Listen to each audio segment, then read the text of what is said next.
And we're back. We are back, everybody. This is episode 2, part 1 of 50 Shades of Grey Matter. A Dungeons and Dragons one-shot adventure written by yours truly, your DM for this evening. And we have all of the previous cast returning for tonight. I know it's been a long time, and I apologize about that, guys. Unfortunately, I overbooked myself, but we finally managed to arrange everyone's schedules in a way that we can bring this much anticipated episode of Crit and Miss Presents to you, the audience. So, without further ado, let me introduce these beautiful people that I've brought with me tonight. My parents and my boss always told me you should start with compliments before you start hurting people's feelings. So I've called them beautiful, and who knows what's going to happen next. So let's start with a returning special guest and a good friend and supporter of the channel, Christian from Hermes D&D Services. How are you, my friend? Not too bad. Got the hoodie on again, nice and warm and crisp. Yes, the famous hoodie. Yeah, back from Roguelite Taverns. Check it out if you haven't watched it yet. No, not too bad. Been just getting some business stuff sorted, setting some more sessions up, and having a relaxing weekend with the missus. A relaxing weekend with the missus. Man, I miss those. It's been too long since I've had anything that sounds like a relaxing weekend, because you just don't get those after you have kids. I kid you not, we've had a pooped in pants no less than 4 times today. Oh dear. Yes. Oh. So it's been one hell of a way to start the weekend. Does anyone know the current price of vasectomies? Look, I'll do one for free. How's that? Okay, sounds great. All right. Oh no. Fantastic. I'll even live stream it for the people at home. 200 followers. Would you allow that? Yeah, at 200 followers, I'll get my dad's samurai sword, and we can organize this. All right, let's make it happen, organize this. ladies and gentlemen. I have a feeling that stream might get us kicked off of Twitch. It's a Twitch first. Live vasectomy with a samurai sword. You heard it here first, guys. Make sure you hit that follow button. No, fantastic. It's always good to have you join us, Christian. Can you give us a little bit of insight? What have you been working on? What have you got coming up? Anything exciting? There's 2 big sessions that I'm currently working on, which are going to be ongoing campaigns for anyone to play in. So if you watched the Facebook or seen it, I've been starting up a thing called Thursday Trilogies, which is 3-part adventures over each week. So part 1, part 2, part 3 over week 1, week 2, week 3, and that's for anyone to join with 8 slots. Been really popular. I think we've had 6 to 8 out of 8 slots filled every week so far for the last 2 or 3 months.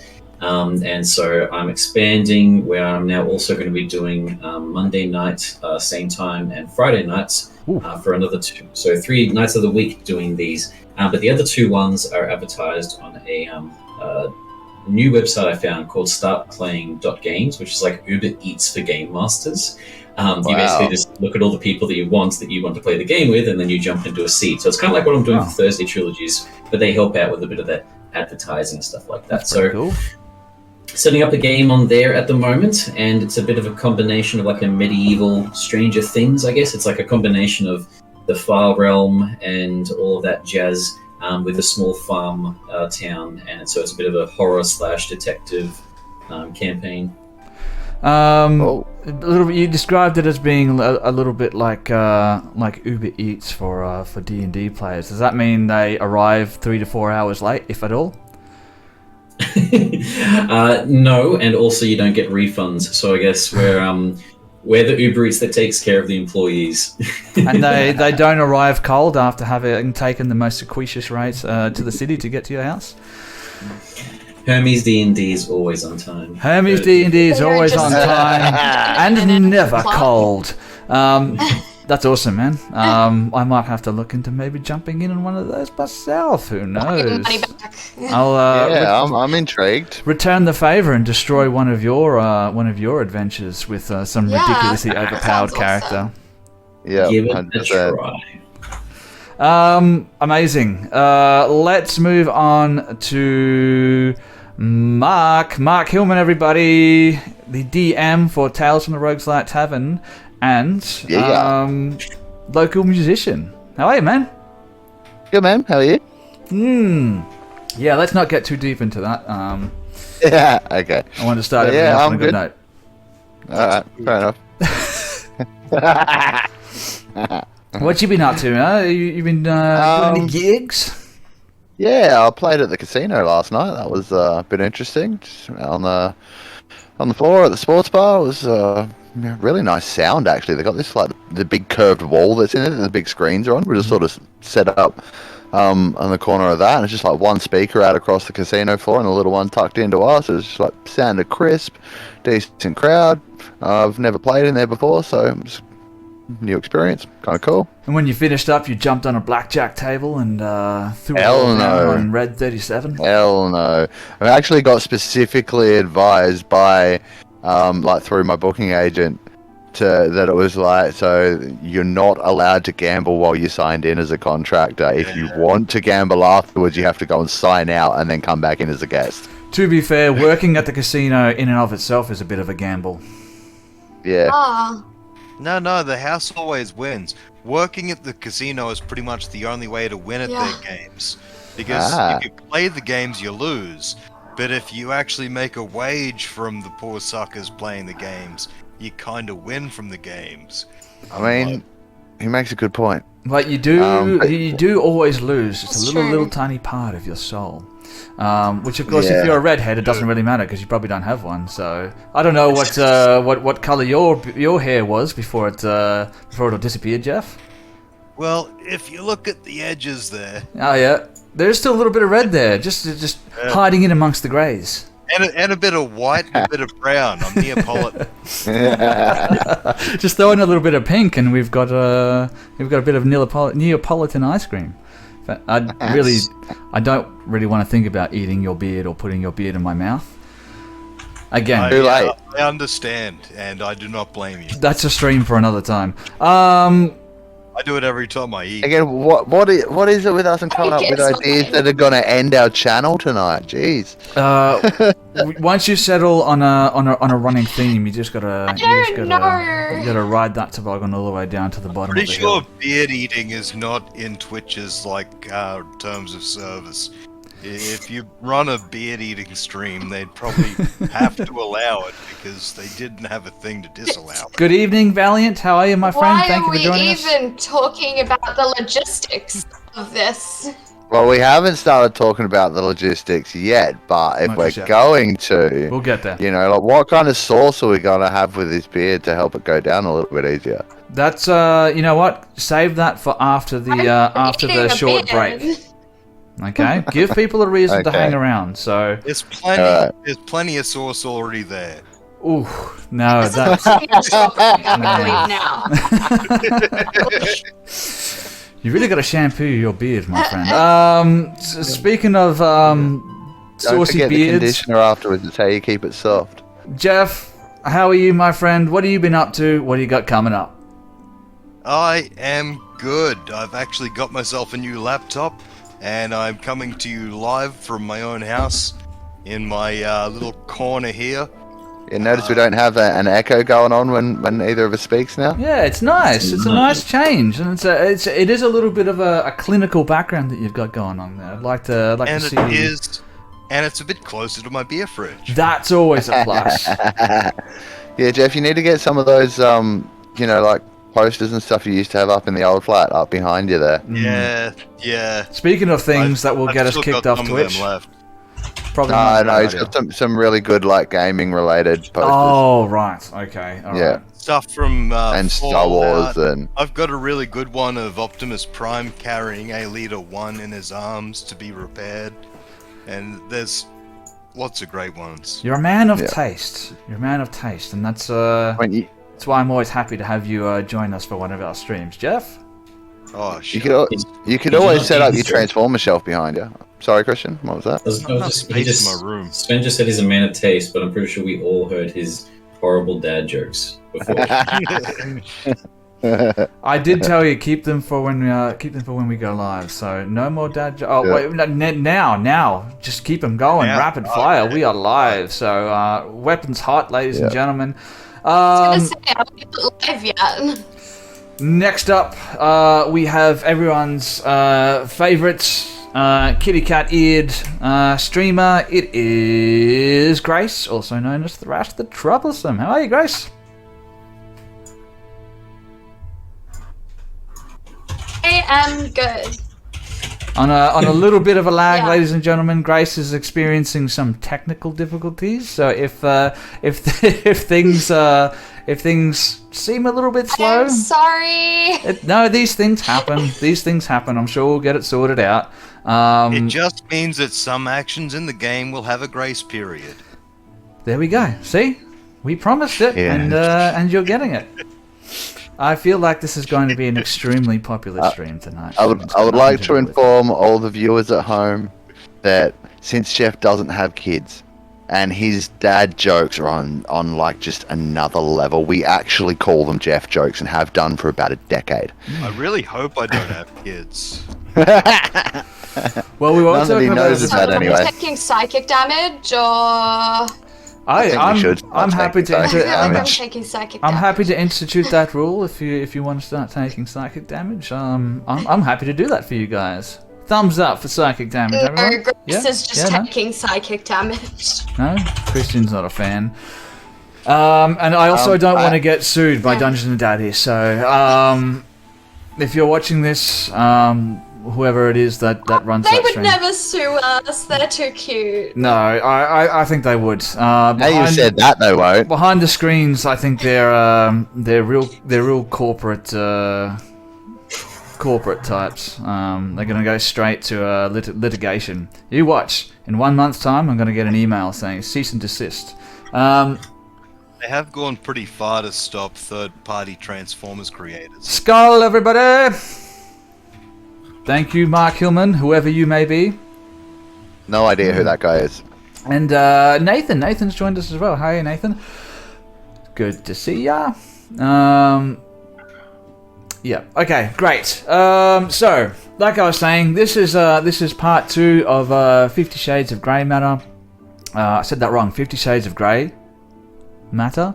A D&D one-shot adventure written by myself for all of these lovely people that you see here with me tonight. I wrote it over the course of a single evening, and it's so far still been one of my favorite adventures that I've run. Thanks in no small part to a wonderful cast. But where we left off, the adventurers had just arrived at a small town known as Stonewood, and when they arrived, they found out that the village had been experiencing a little bit of trouble of late. Some trouble regarding some kidnapped locals. They did a little bit of investigating, and they found out some. What's the right word for this?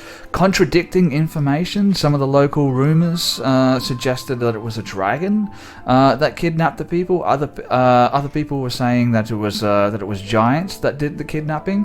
So after a little bit of investigating, they found some tracks. And Grace's character, Ginger, and don't worry, she'll be back soon. And Jurgen.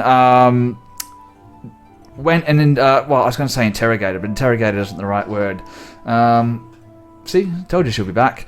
Yep. They went and feed up.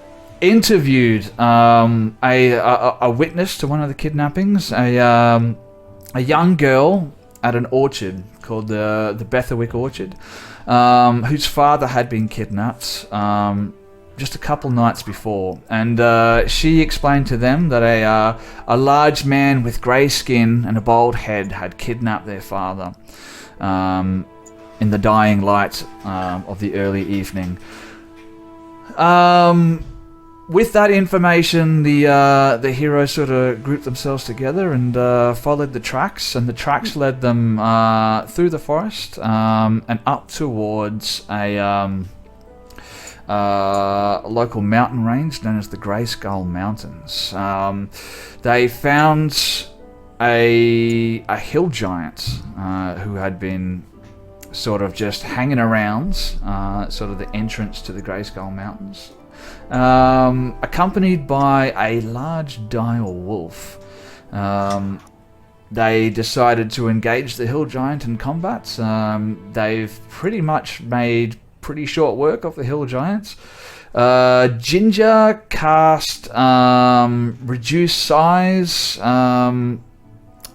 and basically they just went to town on this thing. Is there anything else anyone wants to add to that, or does that pretty much sum it up? We think feel that's- Pretty really much does bad about hurting that poor giant. Some of Oh, us. you do not. None of you feel bad. None. I wanted to be pacifist, but you were like, no, let's smash it. Sure. That's exactly what happened. Yeah, it is exactly what happened. Before we I get remember started, quite you know what I distinctly. forgot to do? We should introduce our characters again real quick, because it's been a few months since we did part 1. Probably a good idea. Who wants to go first? You know what? I got a better idea. Everybody roll a d20. Let's find out who goes first. Hey, I don't even have dice. Okay, wait, hang on. 17. 8. 14. 3. Make Jeff go first. All right. So we have Kevril, Ginger, Kukulane, and Jurgen. So Kevril, you are up, my friend, with a 17. Tell us about your character. I'm going to bring your character sheet up for everyone to see. Let's have a look. Where are you? I'm going to describe Kevril in exactly the manner Kevril would describe himself. Yes, Okay. please do.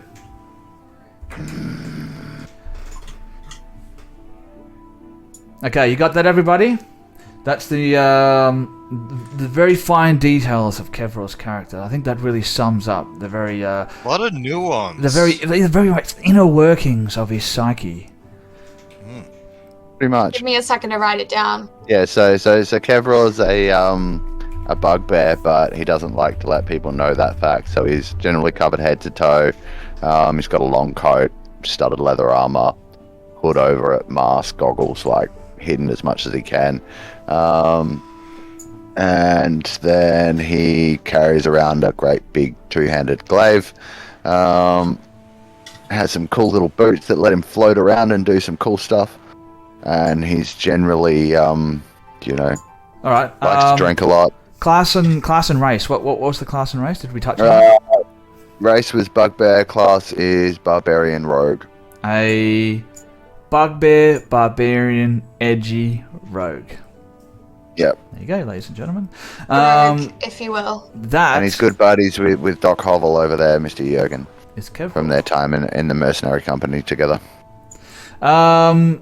Next up, we have everybody's favorite fairy, Ginger. Talk to us about Ginger. Yes. I play the very badly British accented Ginger, the fairy ranger. I hate doing British accents. I feel like I sound like Hermione Granger. Nothing wrong with that. But Very popular character, as far but as I yeah. know. I think what we Very could all popular take character. from that is that she has a bad British accent. This is true. Yes, this is very true. But yeah, she wanted to go the pacifist route. No one listened to her. So she did a shrinky on the big guy. She did a shrinky on the big guy. So Ginger, fairy. What about Ray? No, I got race class. Sorry. What class is Ginger? So she's a ranger. Ranger.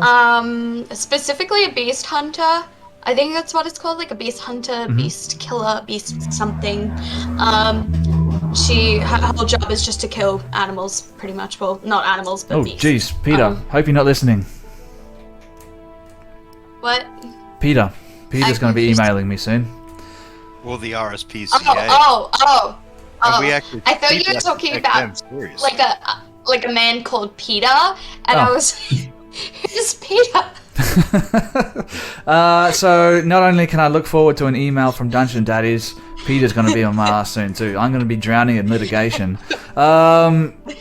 Speaking of litigation, Don't forget David Hasselhoff. Oh, and David Hasselhoff, yeah. He'll be coming for us next. Yeah. So next week, if Crit and Miss is taken off air, you know why. David Hasselhoff. I blame you and your plastic surgery, but it was worth it. Speaking of, it's okay if they take Crit and Miss off the air. We'll just jump over and start streaming on my channel. I can convert that from music to D&D. We can call it. We can call it like Crit and Hit.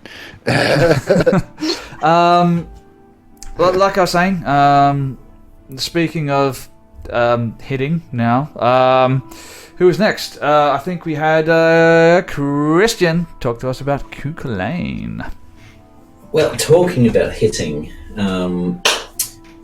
Cuchulainn ended the session with hitting the heck out of that hill giant.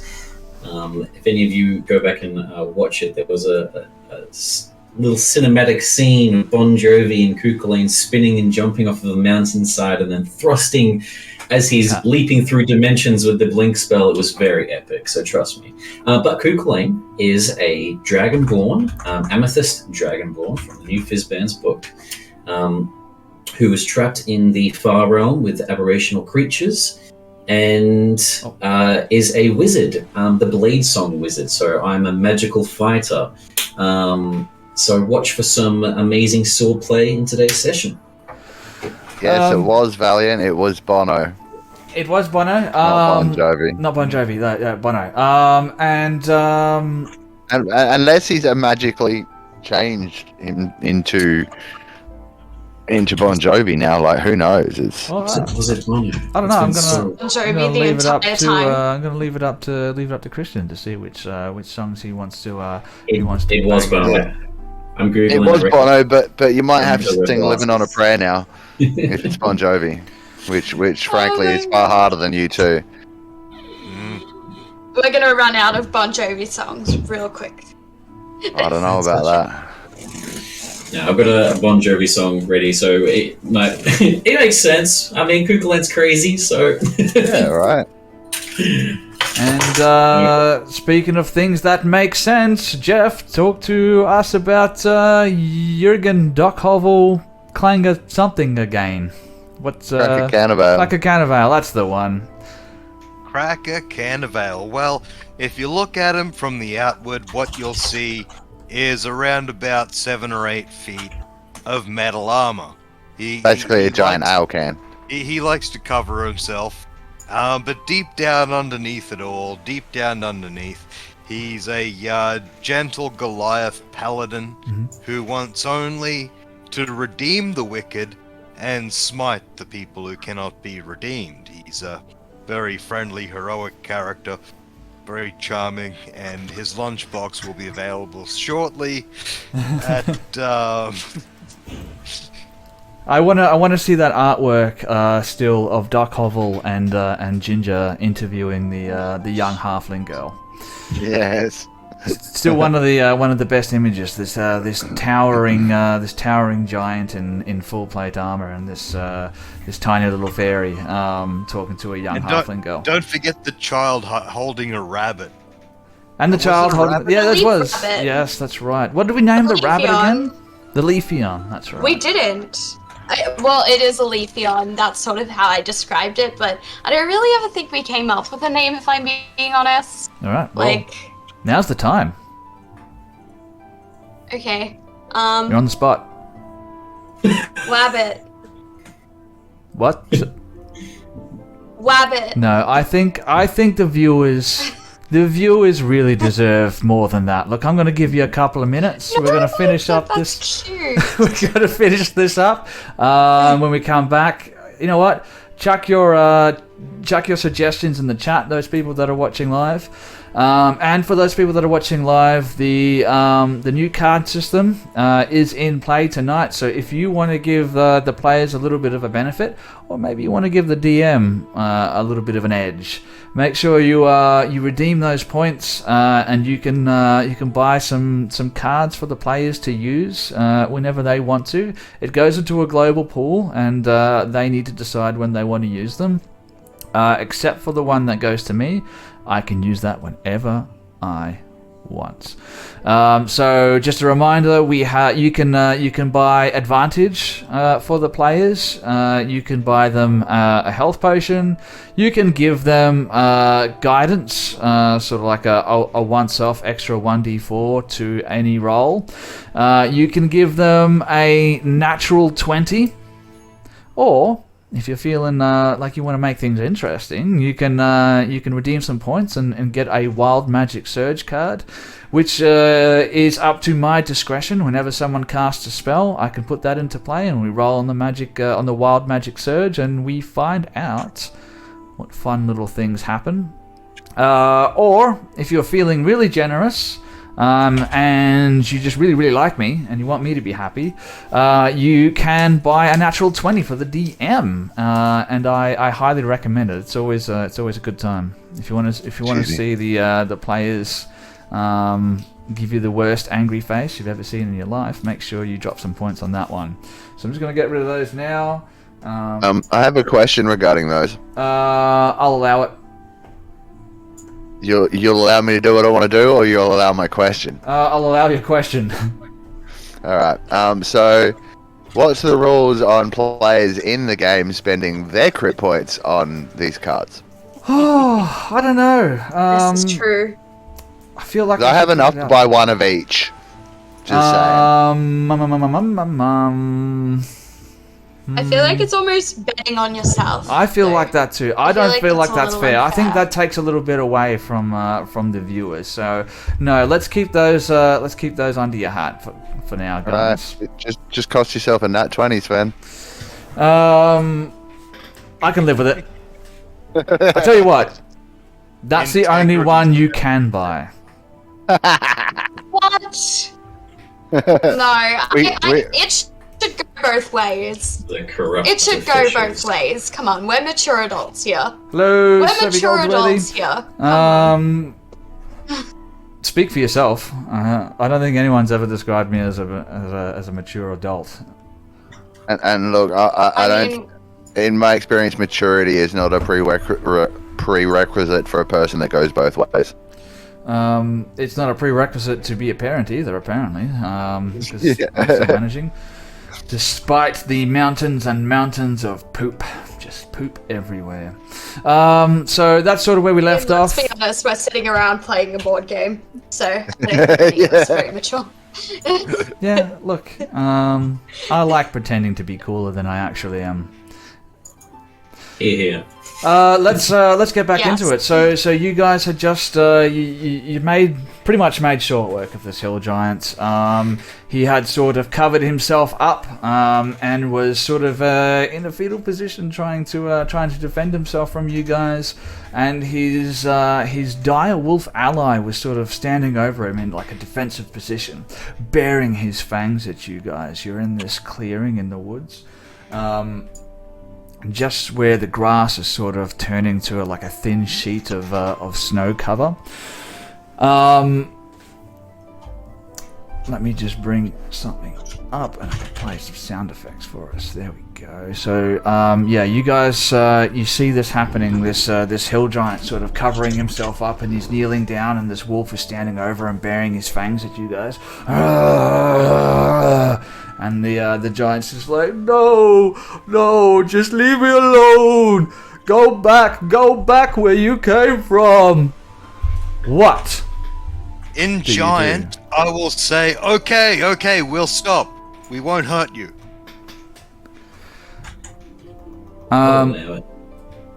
Yeah. The wolf continues to stand over this guy's cowering frame, sort of baring its fangs at you.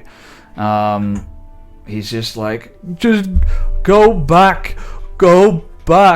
Balinor said to keep people away. Go back.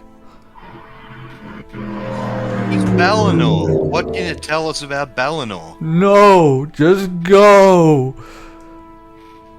Okay, I'm gonna cast Calm Emotions again. All right, talk to me about calm emotions. What does that look like? Okay, I'm going to talk to you about Calm Emotions. Please It is a do. spell that I am about to pull up from my second level list.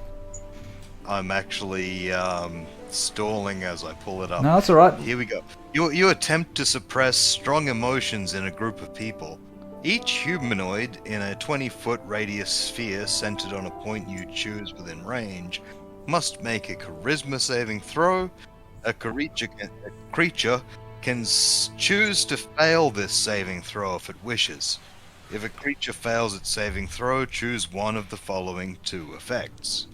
You can suppress any effect causing a target to be charmed or frightened. When this spell ends, any suppressed effect resumes. Alternatively, you can make a target indifferent about creatures of your choice that it is hostile toward. This indifference ends if the target is attacked or harmed by a spell, or if it witnesses any of its friends being harmed. I wasn't listening to any of that. Does he need to make a saving throw?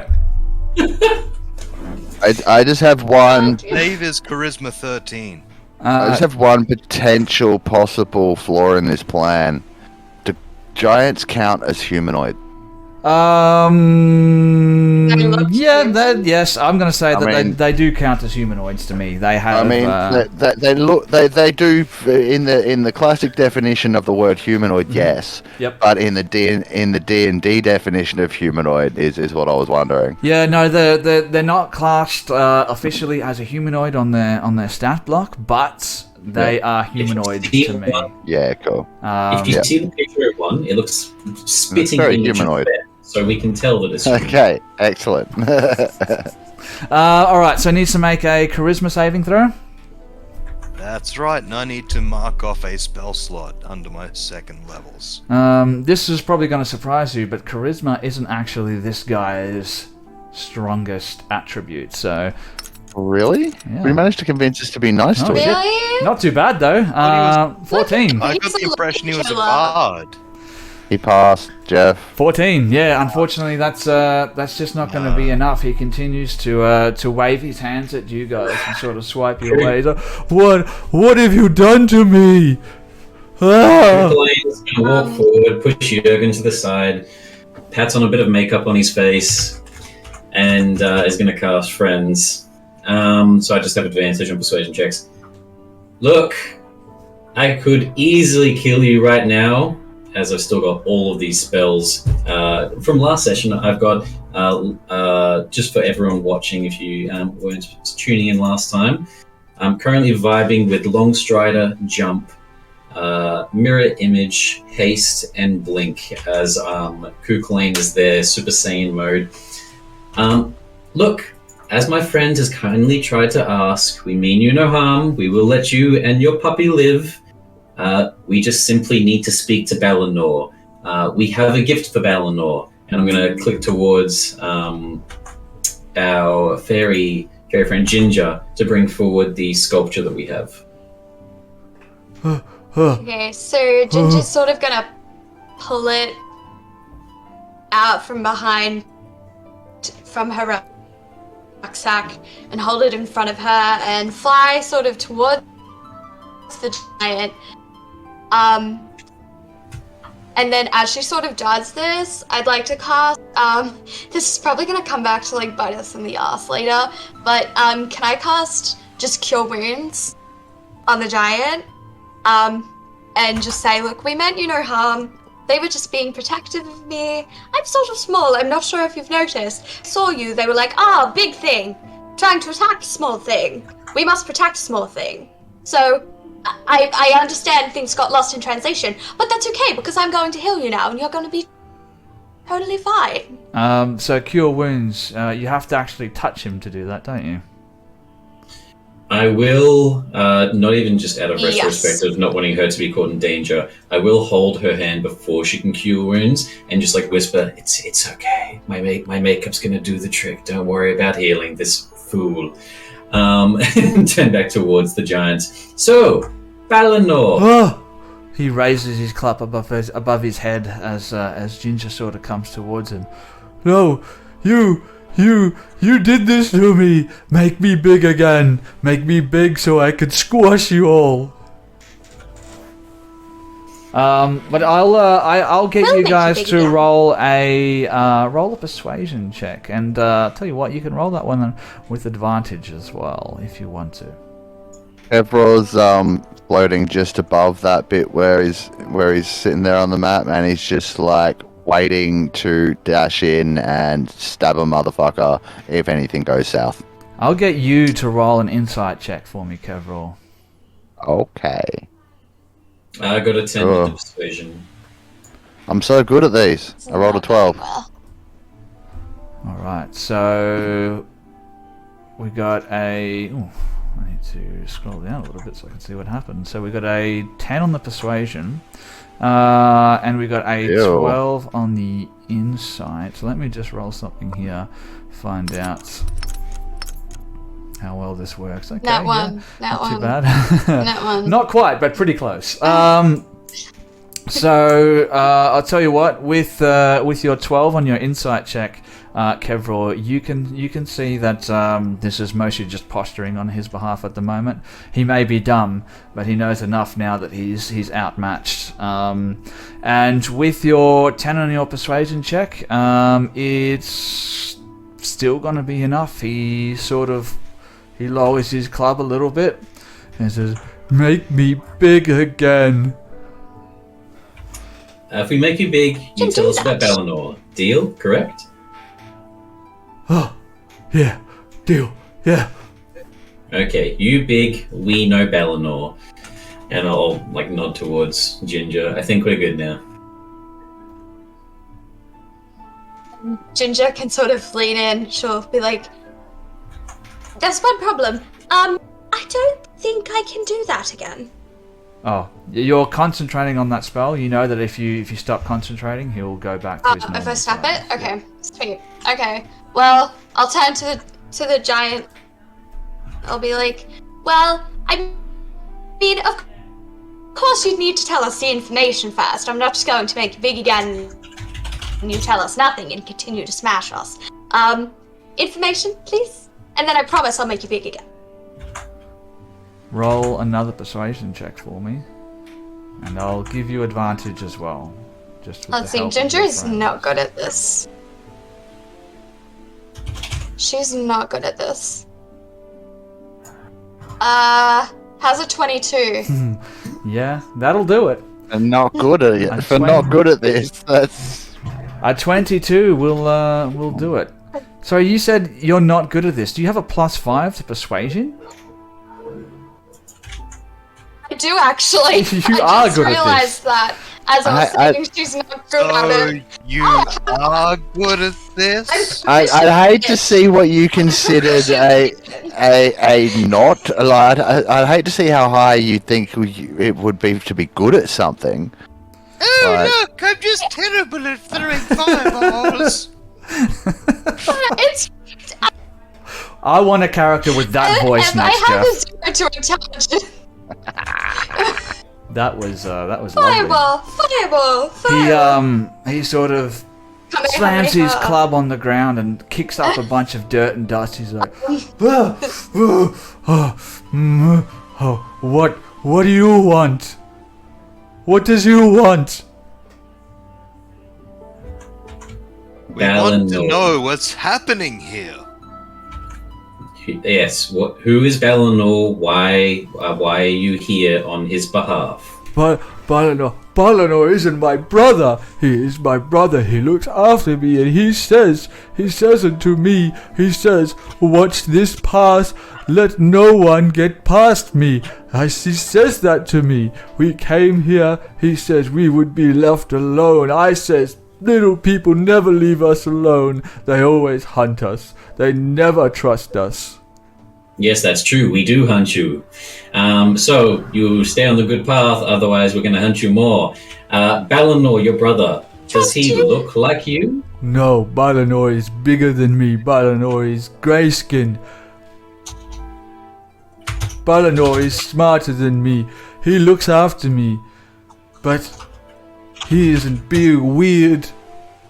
He is being weird. What do you mean by weird? He sort of takes a couple steps back and sort of sits down on his ass and sort of like kicks up a bunch of dirt and dust, and you can feel, even with his reduced size, you can feel like a little bit of a rumble in the ground beneath your feet. And he lays his club down next to him, and the wolf sort of stands over the top of him, still sort of bearing his fangs towards you guys, but it's sort of sensing that this giant is defeated at this point. Kevror, so seeing that seems to be the case, Kevror is going to float down from here, land on the ground, and deactivate his boots. Balinor brought me here. He said we could live in abandoned caves in abandoned mines. Skull! Thanks, Sophie. Thank you very much. Good thing I've only got water for tonight, because I'm a poor man and can't afford alcohol. But Skull, ladies and gentlemen. Man, if the chat keeps this up, I am not sleeping anytime this week. Good. You can put in some extra work. Do a little bit more of that sweet guitar plucking that you do. So what do you guys want to do? He sort of sat down and he sort of seems defeated. He puts his head down into his hands. Do we want to see if we can help him with his brother acting weird? I think we should ask him some questions first. Such as, why are you kidnapping villagers? No one would bother you if you weren't kidnapping villagers. I don't know why he does that. He always says, leave peoples alone and they leave us alone. And then we came here, and he goes into the mines and he comes out and he's different. He's weird. But Balinor says to watch this path. Balinor says not to let people through. So I does what Balinor says, and he comes back carrying small folk. They must have done something to him first. He would not do this otherwise. Will you help Balinor if we can? Yeah, sound like help Balinor, and Balinor can become who you know that he used to be. Yeah, sound like someone in mind. I think. What? Sorry. Oh. Looks like we're having some technical difficulties with Christian. Oh, there he's back. He's back. Oh, he's moving. What were you saying, Christian? Yeah, we're good.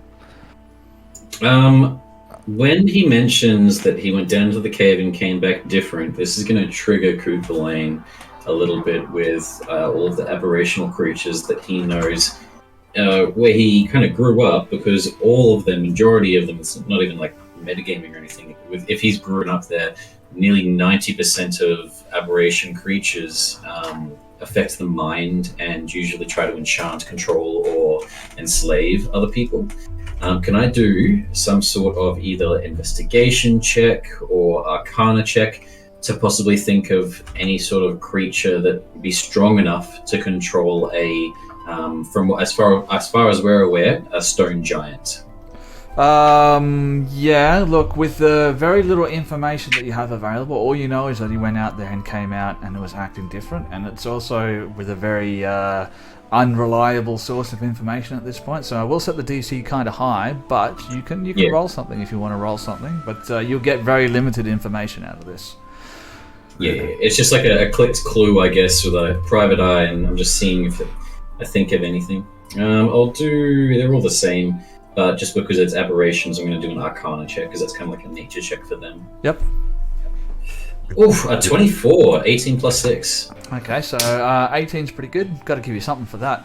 Yeah, look, the the beasts, the aberrations of the world. Among them, there are many, like you said, that would be capable of sort of limited versions of mind control. You know, you're a spellcaster yourself to a degree.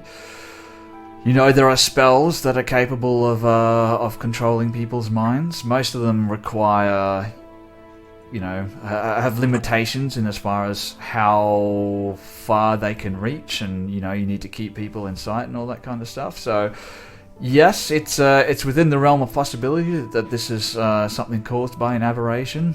But much more than that. I mean, you won't be able to pinpoint exactly what kind of aberration it is, or what they're using, or anything like that. But yeah.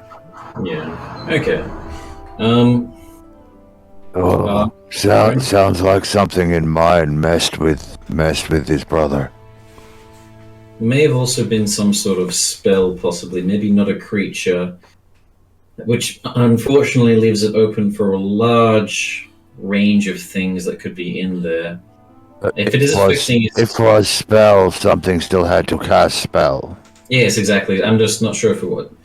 Maybe, but may have been some sort of human or other creature, maybe from the town. I'm not sure. Whatever the case is, go into the cave and see what it is. Didn't they mention a dragon? They did. I don't know of any dragons. Dragon's magic. Some, right? Maybe. I don't possibly know of any personally, but I don't know everything about. Well, you dragon, you magic. This is true. Does anyone, Jürgen? I know that you're obviously one of the holy people. Do you have any ways of protecting the mind rather than the body? Is there any sort of teachings you've been given?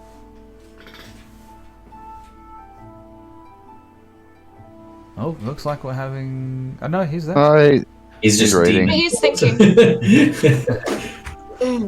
He's sitting so still. I was like, wait, are we having more technical difficulty? No, he's fine. Someone cast hold person.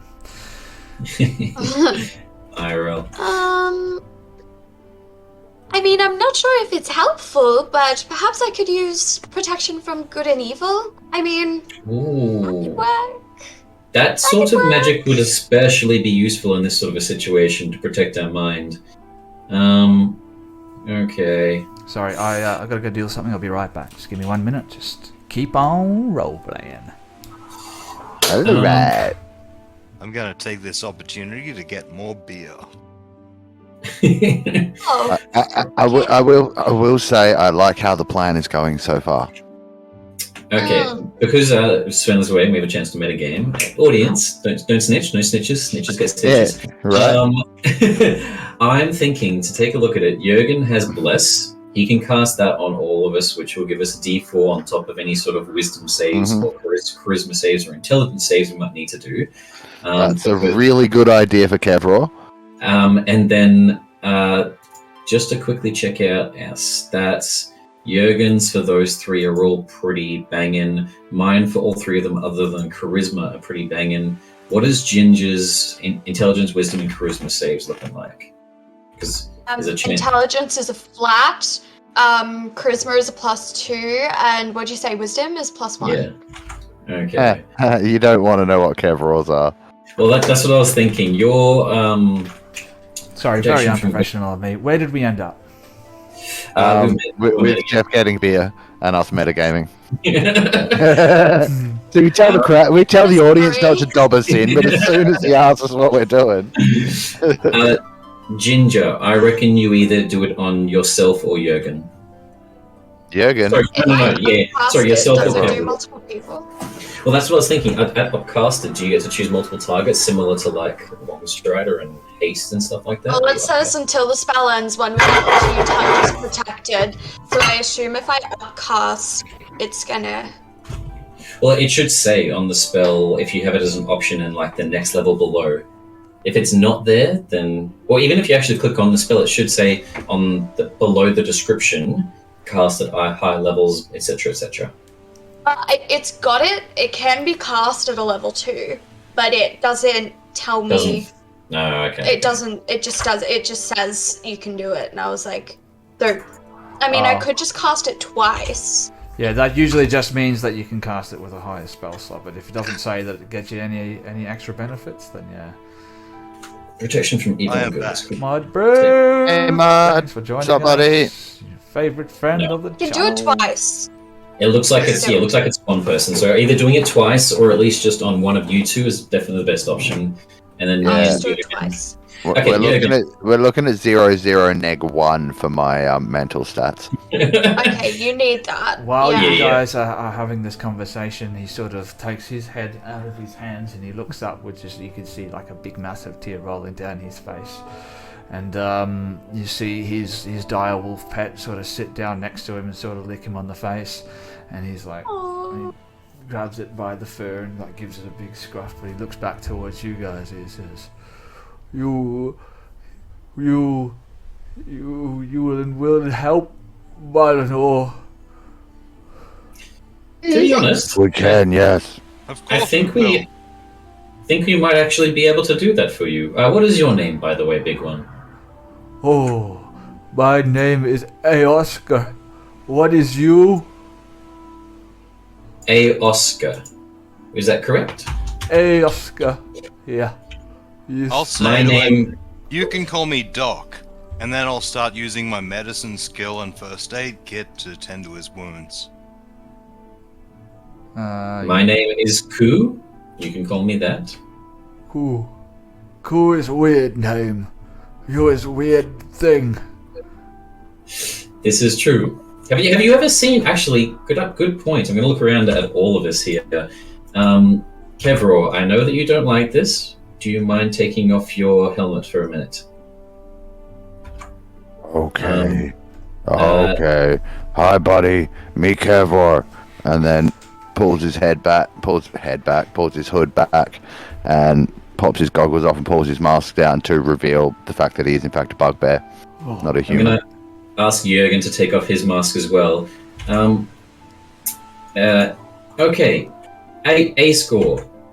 Oscar, could you please look at all of us? Have you ever seen anything like us before? Did you go into this cave with your brother? He looks around at each of you, one by one.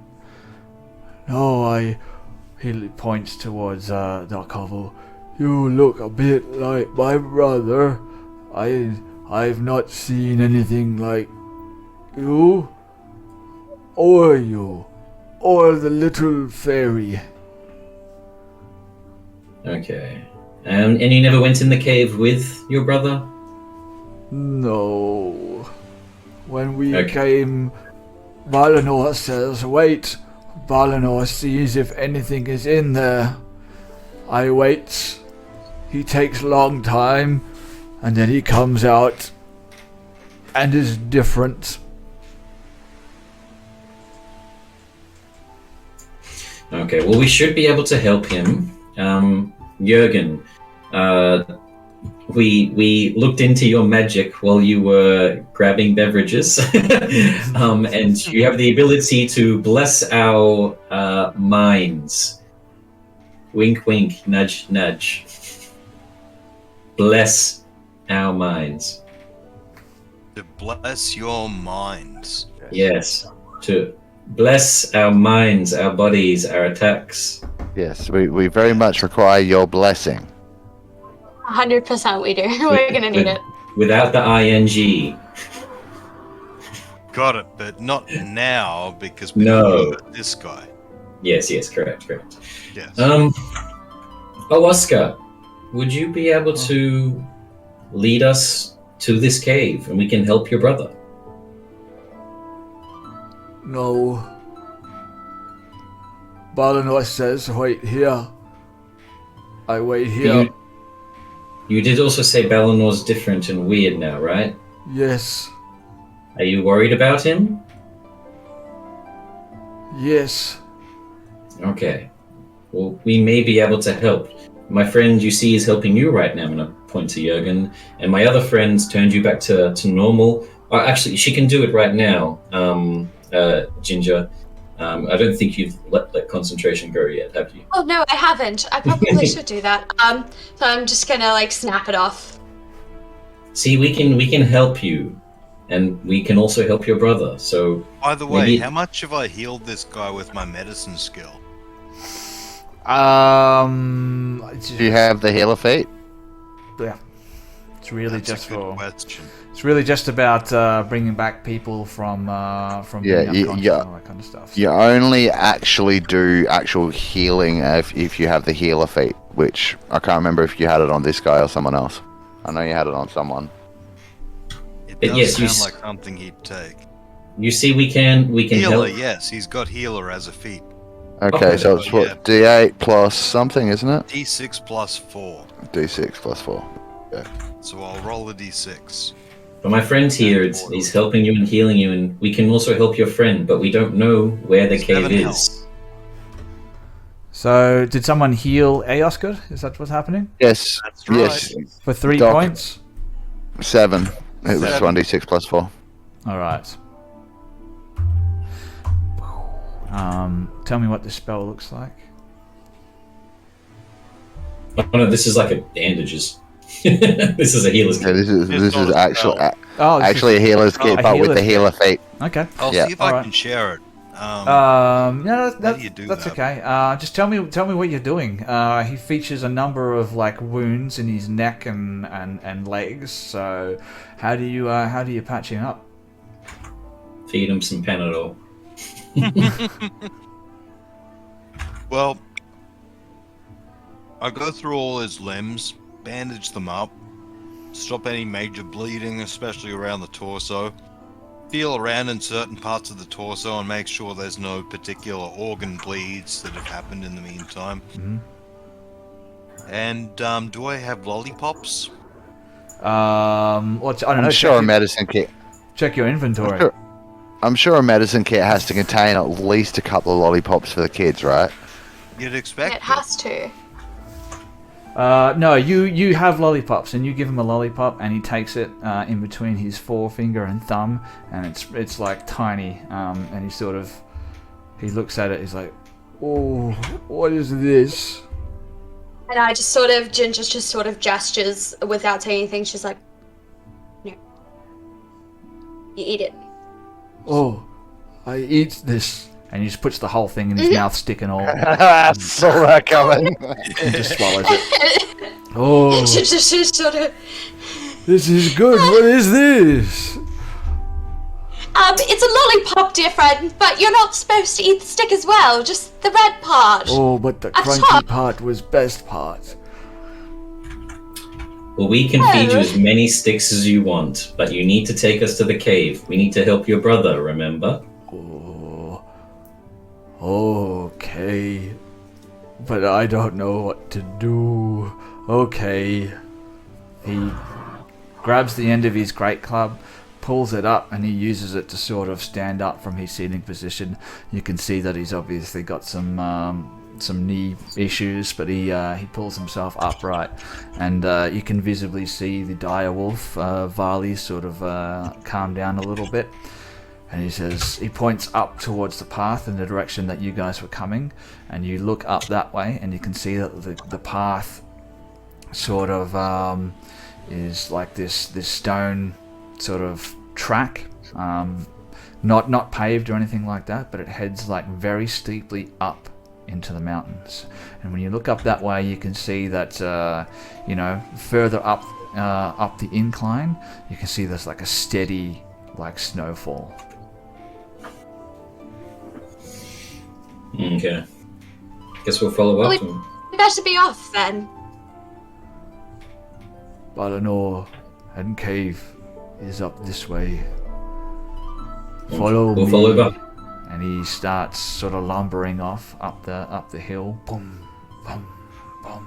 As he walks along, he slings his great club like over his back, leaning it on his shoulder, type of thing. And Varley sort of steps up next to him, and he gives him a ruffle on the back of the head. And so as he starts heading up the mountain, and you guys follow suit. I would like to keeping my eyes out as I'm on edge, worried that it's some sort of creature from my home territory. Okay. So perception, if that's okay. Yeah, absolutely. Roll a perception check for me. 15. 15. Okay, I'll keep that in mind. This one. Alrighty then. So.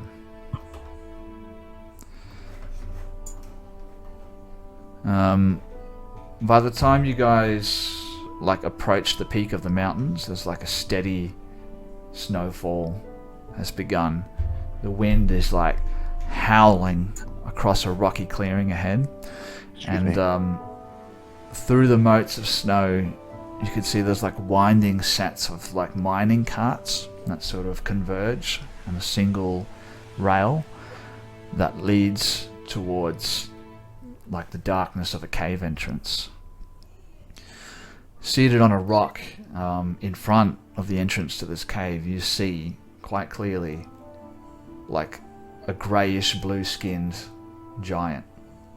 He must stand over 17 feet tall when standing. I'll add you guys to the map here. Let's have a look. So we got you, put you over there. We've got you, Kevril, put you over there. We've got Ginger, put you over there, and we've got Kukulane, and we'll put you over there as well. And I guess I'll add. What am I looking for here? A hill giant. I guess I'll add Aoskar, and I guess I'll add Vali the direwolf. Oh no. He's right at the front of the cave. For this as well. And you guys sort of come creeping up over an incline, and Aoskar sort of crouches down. Oh, skull! Another skull, everybody! Sophie does not want Mark Hillman to sleep anytime this year. Oh. I don't have any drink, so you guys just make me drink candle. You should know better. What are we doing? What was I saying? Yes, he crouches down behind some rocks, and he points up towards the entrance to the cave, towards this large humanoid who's sort of sitting on some rocks, right next to the entrance. And you can see he's just sort of sitting there, completely motionless. It's hard to see just because of all the snow that's falling, and the snow's almost getting whipped. Well, not sideways, but it's falling on a 45-degree angle from all the wind. As we're starting to kind of come within sight of everything, I'm gonna slow my pace down a little bit and walk beside Kevril, who's I'm guessing probably lurking at the back of the group. Oh yeah, and as soon as we get close, he's going to be looking for a place to take cover and hide. I'm just going to quickly whisper to you, Kevril, while we're trying to negotiate with this creature in case it is being affected by the mind, can you sneak around either side and enter the cave while we're talking and try to figure out what is inside there safely? Wait, anybody? Sorry? I said I'm way ahead of you. Okay, sorry, that was a bit too rusky for me. Even Discord couldn't deal with that kind of bass. He's already looking for a way to make his way up there without being seen. Okay, you enter the cave as soon as possible, and we'll keep the giant distracted, or try to figure it out on the outside as well. All right, so I'll give you a little bit of description of what you're looking at in between you and him. You can see there's piles of rock and stuff, probably stuff excavated from the mine. There's a few mine carts and stuff. There's definitely enough debris and stuff lying around, as well as with the snowfall, that you probably have a chance of being able to get up and past it. But it's always going to depend on how well you can roll for stealth and all that kind of stuff. Why don't you tell me sort of 18 with a 9 on the dice. 18 with a 9 on I have a plus. dice. I have a plus 9 to stealth. All right. So yeah, he's just gonna he'll probably. I'm thinking. Before you leave, Kevril, Ginger, don't forget to give him the protection. was about to say that. Lovely. So I will just cast Protection from Good and Evil on him and just sort of pat him on the back and be like, "You got this. I believe in you." Now, from my memory, Protection from Evil and Good, I think you... So it's creatures of a type. Grants several benefits. Creatures of those types have disadvantage on attack rolls against the target. The target also can't be charmed, frightened, or possessed. I thought for some reason that you had to select the creature type, like aberration, celestials, elementals, fiend, or undead. Like Could which one you wanted to give it. But could I get you to do me actually... a favour? Could I get you to throw it onto the log for me, so I can have a look at the spell that you're casting? But it's actually all of them, which is sick. I'll do my Actually, I'm not going to worry with a stealth check. I think it's just Kevra with a sneak around to the side. Yep, sweet. So I'll probably go around to the right. Just keep low. Like, I'll stay back at first once I've had the... Oh, hang on. Before I do go, I might just, like, look over at Doc and do the, like, holy symbol thing as a hint. So, For the listeners at home, he's doing a Christian thing, is it, or Catholic cross thing on his. Yeah, whatever that is, because Kevril doesn't really know any better, so he's just like blessing. I mean, probably a good idea, right? Okay. It Blessed. will not let me send it to the log. I don't know why. All right. It just will not. So it's Protection from Good and Evil, right, that you're casting? Yeah. Protection from Evil and Good, otherwise it won't come up when you search it. I don't know why it's that way. Everyone, I always say it the other way. That annoys me. I don't like that. Wizards on the Coast, I know that you're watching every one of my streams. The of course I CEO, am. whoever you are, whatever your name is. Make sure you get Jeff that changed, Bezos. because Jeff Bezos, CEO of Wizards of the Coast. Yeah, sure, why not? In and out. No, it's because it used to be two different spells. It used to be Protection from Evil and Protection from Good. And then there was also, I'm pretty sure, Protection from Law and Protection from Chaos and all the other alignments too. Going back to third. You can just write it. I'll just But the copy most it. commonly Right. used one was Protection from Evil, obviously. Okay, cool. You cast that. Kevril, you rolled a 19 on your stealth, or 18 on your stealth, something like 18. that. And Yeah, you're making plus, your way... Well, before I'm heading off, Jurgen gave me a blessing as well. Can you bless multiple people? Or did we want to hold off on 3. that? So everyone is blessed. Well, Hang do on. we want to hold off on that? I'm guessing It's your already character would know. cast. Jurgen would know because it only lasts 1 minute. That one. Oh, okay, yeah, let's hold off on that then. So by the time we start a conversation with the stone giant, it's going to be finished anyway. The reason, obviously, No, protection uncasted. protection from evil and good is okay is because it's 10 minutes, so we should have time to talk. Kevra will sneak inside, and Alright. Sweet. on the Well, bright side, he's immune to being charmed, so it's not even like an advantage or anything. It's just yeah, straight. cool. Excellent. Oop, what's going on there? There we go. So yeah, I will sneak off to the side with my 18 stealth. First 50 feet of movement will get me to about there. I'm just going to stay low with the rocks and try and be quiet and stay behind cover to keep myself out of sight as much as possible. Yep. Alright, so you get up to there. The giant is just sitting there.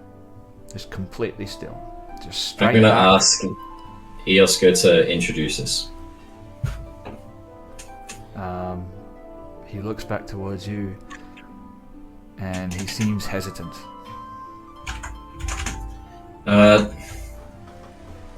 Ioska, we want to help your brother, but we want to make sure that he's not afraid of us approaching. You did say he didn't want others to come. He may be scared and refuse help. Can you help us become friends with him like we're friends with you? We brought you, and I was just sort of with the statue out and be like, we made him a gift actually. Took me quite a long time. Yeah, the statue that your little fairy friend Ginger made. This is for Guys, sorry about that. Just a short break to have a chat. Anyway, where were we? We were asking Eoskar to approach Balinor, right? yes, saying we can help him. Ginger's got a present that we specifically made for him. He looks towards you, Ginger, and he sort of holds out his hands, and as you can see, like he's cold, like he's shaking a little bit. Oh, that's so sad. I mean, I don't think just fairy fire cause like is that Don't think so. heat? No, it sort of just lights him up. I have that's a frostbite. shame. That's a shame. I just sort of fly over and I'll go like obviously he's ginormous, so I'll just sort of fly up at eye level and go see. You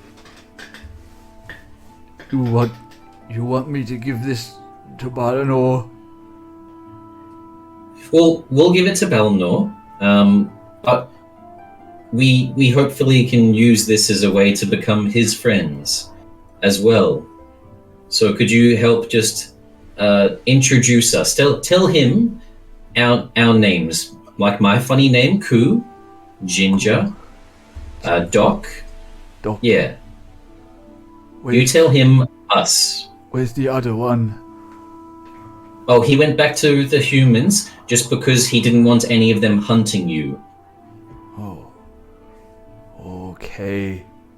I'm not even gonna get you to roll a If it makes deception you check. less scared, we can do it together. And I'll just sort of Solid. reach out my hand and I'll be like, we can go together. I can hold your hand. I'm tiny, he won't. I'm not scary. Do I look scary to you? And I'll sort of He stands up Take it. to full height, standing, I don't know, what, 14 feet, 15 feet high or something like that. And tentatively holds out a giant meaty paw. wait, I'll just sort of like slip my hand in his. I'm like, let's go speak to your brother. You And then mean under my breath you'll be like, you'll put your hand over the tip of one of his fingers? Yeah, you grab one of his Yes. fingers. He takes a few tentative steps forward into the snowdrift, as it were. While that's happening, Kevror, what are you doing? Well, are we my same stealth roll still applying? I'm gonna need one more. If you tell me where you're going first. Let's. Well, my plan was to go to here. Okay. Still sneaking up through there, so I will roll some more stealth. I'll give you one more stealth roll. 24. Yeah, you while they're talking, you see Eoskar and Ginger sort of get up and take a few steps, and you take that opportunity to, like, you sort of crouch down and sort of half crawl, half sort of duck from one crate to the next behind the mining carts there, behind some stones, and you press yourself up against the stone precipice behind where the giant is sitting, and you shoulder up against one of the rocks. You're there. Is there anything you want to do before Eoskar and Ginger sort of make contact, or? Yeah, I'm just gonna have a look around, see if there's I'll kind of look at the giant and see if anything looks weird about it. You know, because it said he's acting weird, so I'm gonna see if I can see anything strange about its demeanor or anything on it. I'll tell you a couple of things now that you've gotten up much closer to it. First thing you notice while you were sneaking from one mine cart to the next is this giant is sitting there with perfect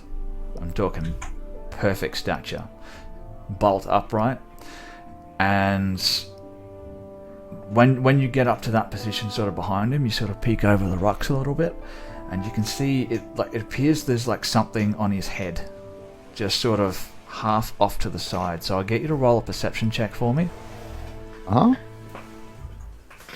Rolling perception. I'm not so good at these, but 13.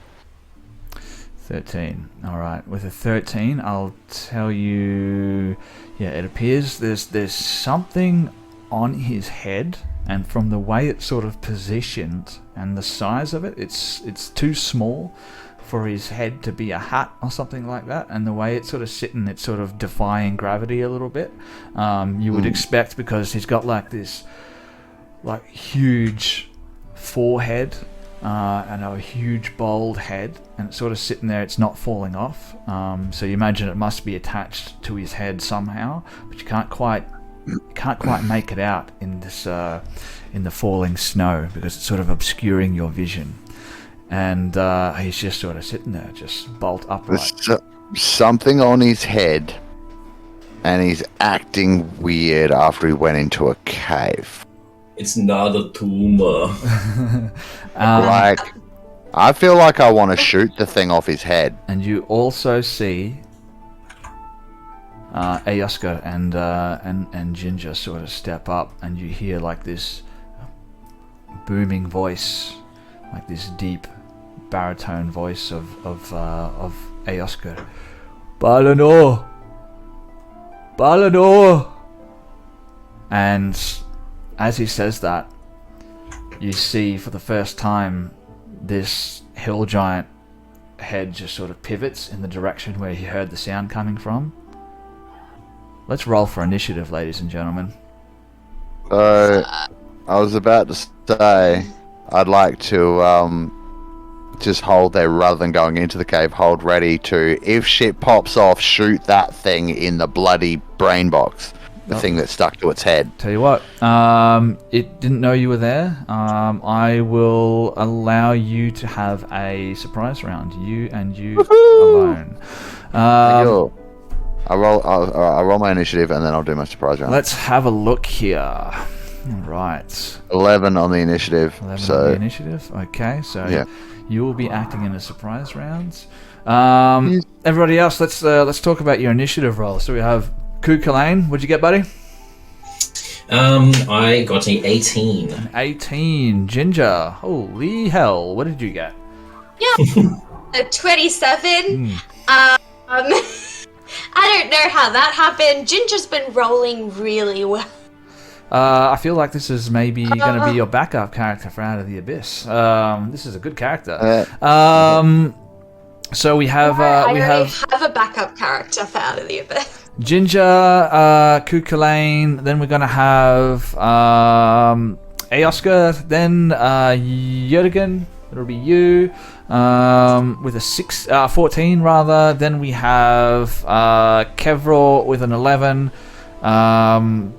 the 17-foot tall giant, not quick off the bat there, guys, and then last up we have Vali, the dire wolf. Now, Eoska and the wolf are already damaged, so yeah, they're probably not gonna be doing much for this fight. But the giant stands up and sort of readies a weapon, and he doesn't make any sound. Question about the surprise round. Does that take up my normal turn in initiative? So I have this and then we skip me initiative order, or do I go now and then again at 11? You go now and then again on round 2, technically. Surprise rounds OP. They're a DM's bane.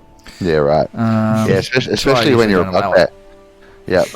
So I'm going to try and shoot the thing attached to the stone giant's head.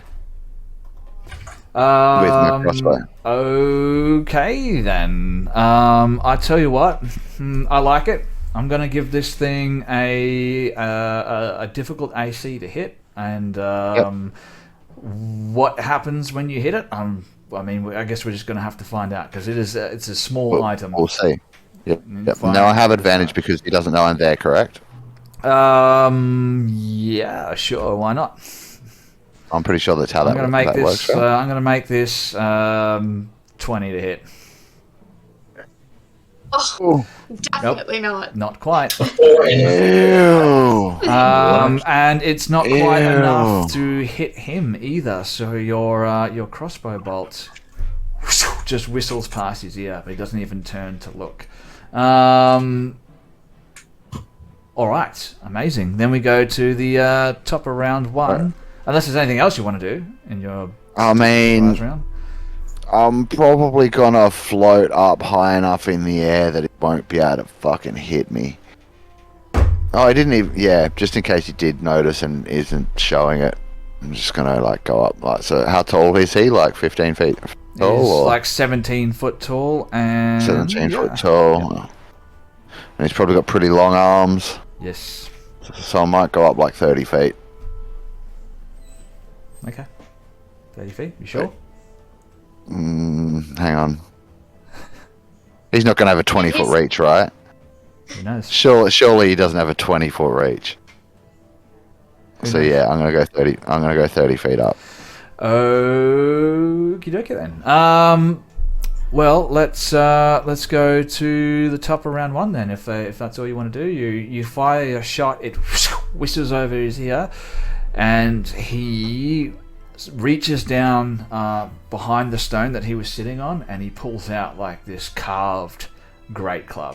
It's not quite as simple as Ayoska's one is. It looks like it's had some work done on it. So we go to the top of round 1. Ginger, you were fastest, little fairy gunslinger. What do you got? Well, first of all, she's going to sort of turn to Kevra, and she's going to be like, "Thought I told you not to shoot him!" And then sort of turn back and be like, "Hi. I come bearing gifts," and then just sort of show the little statue and just say, "I heard you were a connoisseur of the finer arts, so I have made you a statue. I mean, not to brag, it is rather good. But I just sort of want to inspire some peace, love and peace, yo. And yeah, so can we be friends? I want to be friends." Okay, well, I'm going to count that as your standard action because that was quite a speech. Is there anything else you want to do? I'm sorry. That was quite a speech. I'll take it. Not really. I mean, I don't really want to hit it. So, All right. can I roll a persuasion since this is my action? Sure, if you want to try and roll a persuasion, that's fine. Can I roll with advantage? Don't see why. Because I made him a statue? 'Cause I made him a statue? Yeah, okay, go for it. Roll with advantage. Yeah, okay. Yeah, I like that. You did make him a statue, and you did quite a good job, if I remember did. correctly. I got like a 26 or something. That's 17. 17. Okay, I'll keep that in mind. Yeah, I remember that. There was like a stupid high roll on the crafting check it was for that really thing. good. You turned out to be quite a sculptor. You made like a perfect replica of the stained glass window in the church of Shantea. Great. You know what? Yep. I want to make things interesting. No, I like don't the sound do of that. Please do. No. Oh, someone. You did make it interesting. I did. Mark! What? I thought we just discussed. We didn't discuss Doing anything. it. Give yourself inspiration, Yes, buddy. we did! I've already got it. Can I give it to someone else that doesn't have it already? Can I take it? Yeah, Because all I'm right. about to be I'll flat. allow it. I think that'd be fair. Give it to Grace because she has really creative ways of using her inspiration. Okay. All right. I do. This is true. Unless there's anything else you want to do, you want to move, you want to take a bonus action. I don't want to hit him, so Okay. All right. it's Just pretty much it. take stock here. Ginger. Really want to be standing right next to his brother. 75 to 80 feet away at this point. All right. We go to Ayoska's turn, and Ayoska sort of stands next to me. He says, Balador, please. Oh wait, no, it's Kukulane. Sorry, I skipped Kukulane. Sorry, but you know what? Oh, It's fine. I'm a dickhead. Yeah, you are. I'm an absolute. Oh no, never mind. It's a crossbow. I was going to say I get 2 attacks, but It's the crossbow. crossbow has loading. Yep. All right. So Kukulane. Yeah, I literally just got upset with you. It's your stupid turn. How do you want to kill my for not monster? shooting twice. I would like to go 30 feet to where I just did, behind the rocks there, and try to get like any sort of cover, like half cover, 3/4 cover, just try to like get Yep. behind the rocks. And for the first time ever, rather than doing any sort of like blade singing, I'll ask you, otherwise I don't mind doing a check, but would my passive investigation kind of clue together, like a detective, why Kevraw shot at the giant? Like his plan, and what we discussed, I was the one that discussed it with him, was to go inside the cave. He deviated from the plan and shot at the giant for some reason. I'm just trying not to metagame about the thing on his head, because obviously I haven't made a perception check. Instead, could my passive investigation, or if not, I'm happy to do a free investigation check if that's okay, to like figure out why he shot, and if we should be aggressive rather than trying to, because right now I've got like two pathways. I've got Ginger still trying to do the friendly pathway, and Kevraw that's deviated from the plan and shot at it for some reason. Yep. Okay. With your passive perception, you saw the crossbow bolt whiz past his head. Now it was on a strange angle, and you saw that that Kevraw would have had a pretty perfect angle just to plant one straight into this massive giant's body. So you are smart enough to put 2 and 2 together that it was a strange shot for him to try and take. So you narrow your eyes. I'll give you a free perception check to see if you can see any more details about what's going on. Spot the thing on his heady head. Nice. As a free 10. action. Don't say I never give you anything. Yeah, you can see that there's something on his head, but you can't quite make out the details of what's there. So that crossbow bolt sort of drew your eyes to it, but yeah, you don't can't need make details. What I'm going to do, because at least it's in sight, as I see something there that Kevraw's also shot at, is I'm going to cast Frostbite at the thing on his head, not at the frost giant. So a creature that you can see, you target them, they must make a con saving throw. I've got a DC 14. So I'm not sure if this thing has stats, but you better bloody give it stats. Are you saying it has to make a Constitution saving throw? The thing on his head has to make a Constitution saving throw? If it is capable of doing so. Yes. I mean, even dwarves have hit points. You're really gaming the system here, buddy. I mean, look. I would assume that if the thing isn't some kind of creature, he wouldn't be able to target it, and therefore would know that it isn't a creature. Yeah. So you're casting Frostbite on this thing. No. Okay. I'm just gonna say, yeah, you cast Frostbite on this thing, and you don't get any reaction, neither from the stone giant nor the thing that's on his head. Okay, so I see like frost kind of cripple over it, but like frost on like metal almost. Yep. It just kind of cripples over, and there's no movement, reaction, jolt of pain. Yep. Okay, no, that's fine. I don't mind if it does nothing, because that's a lot of information. Now that I've noticed it, and I can still see Ginger trying to, the best of her kind heart, solve this, I'm gonna shout back to her and Eoska and everyone back there. There's something controlling him on his head, and that's gonna be like my 6 seconds worth of chat. And I don't think I have a bonus action. I think that's Oh, I will also enter my blade song. So after I shout that back to them, I'm going to look back to it and narrow my eyes, and a song is going to slowly start playing in Kukulane's mind as he enters combat mode, and that'll be my turn. All right. I'm going to run to the little bugbear's room really quickly. I just wanted to ask before I do. Yep. That shot that I took, being that it missed him, do you think it noticed me? You can't tell. It didn't turn Can't to tell? look at you. All right. It didn't react to you at all. It just stood All up. right, sweet. Ow.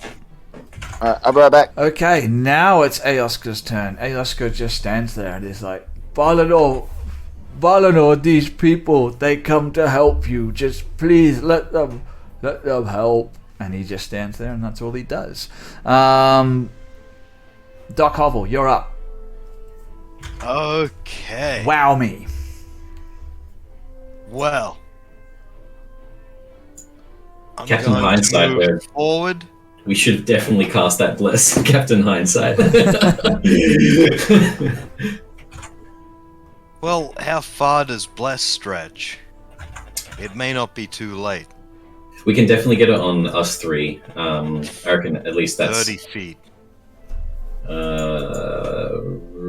if you're moving forward, you'll definitely get within me. Actually, you're like 5 feet away from me at the moment anyway. So if you're heading towards the frost giant, you'll definitely be able to reach me. That's the stone giant. Yeah. That's if that's what you want to do. I was just lamenting on the fact that we wasted a free turn that we could have got if you cast it before combat. I'm sorry, I messed up. I think everyone's out of range for if I cast it anyway, because it's. Well, no, I'm just meaning us three, and not excluding Kevraw.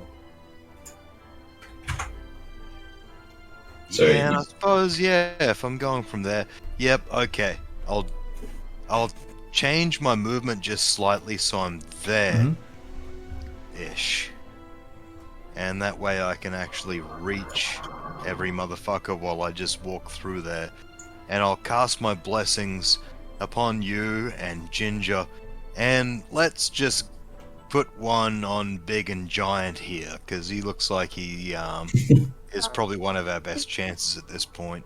All right. If we bless him. Blessed. I don't think he's gonna be doing any punchy.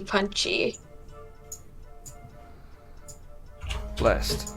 Maybe he'll get a blessing on his persuasion. So blessed basically is going to give them an extra 1d4 to their rolls, if I'm not mistaken. correct. Oh yeah, and it's an attack roll. So yeah, it won't do his persuasion anything. Alrighty. And how long does that last? For 1 minute. 1 minute. Alright, it's going to Concentration. It's going to last until you're all dead. Alright. Awesome. Okay. Anything else you want to do? Bonus action or anything like that?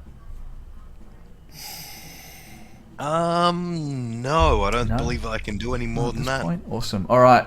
Cool. Then it's my creature's turn.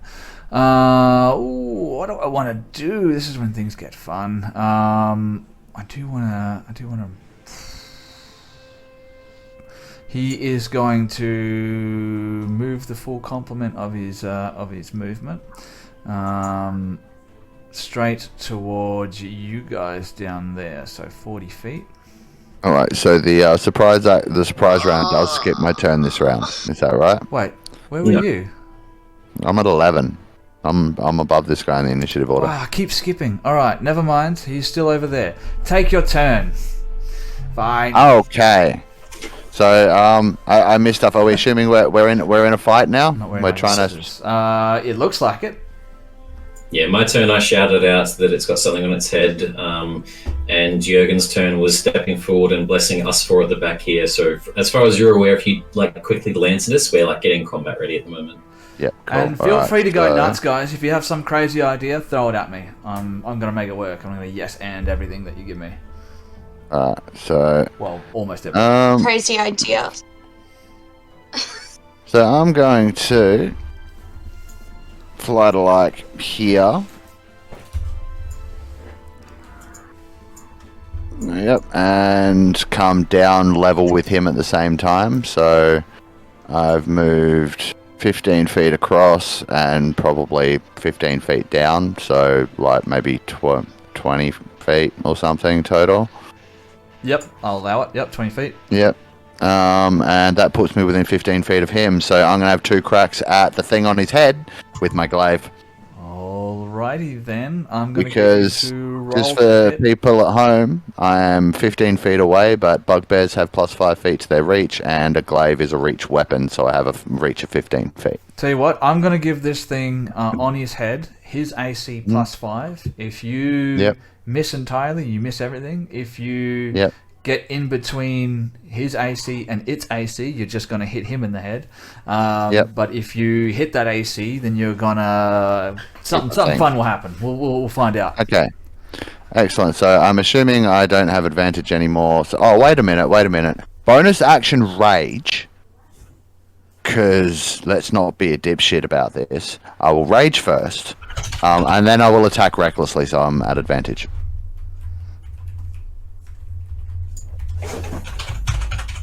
So first attack, natural 20. Natural 20, you son of a bitch. All right. So here's some damage See. for 15 damage. I'm guessing no. When attacking at advantage, does that trigger sneak attack? Well, are you really trying to damage this thing, or are you trying to get it off his head? I'm trying to get it off his head. Now that you've gotten a bit closer to it, within range to hit it with your thing, you've got a glaive. You can see that it seems to be some type of intricate, like, circlet made of like these interconnecting sort of pieces of grey, like a dull grey metal. You stab down at it with your glaive, and you sort of hook the tip of your glaive in between some of like this twisted, weird sort of metal, and it's sort of stuck in there now. So I'll tell you what, you can give me a athletics check, and with a hit like that, I'm going to make it fairly simple. Okay, cool. You know what? Just to be safe, because I don't want to fuck this up, I'm going to use my inspiration and roll that at advantage.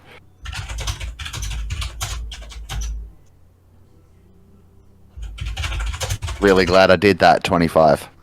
25. All right. Yes. I'll give you this much. You hook your glaive into this thing, and you start like pulling back on it. I imagine like maybe even your glaive has like this little hook section, like right at the tip. Yeah, you hook it on there. It does. And you start like yanking it back, and you can see this thing has been sort of stitched into his head, because you can see the skin in his big Easter Island like head, like yank and pull, and you can see that like there's these tubes which are attached to the circlet that go into like beneath his skin, and you see a couple of the tubes like break free, and you can see his skin like start to tear as you yank it off, and like this tube like shoots free and like spills like this strange clear liquid.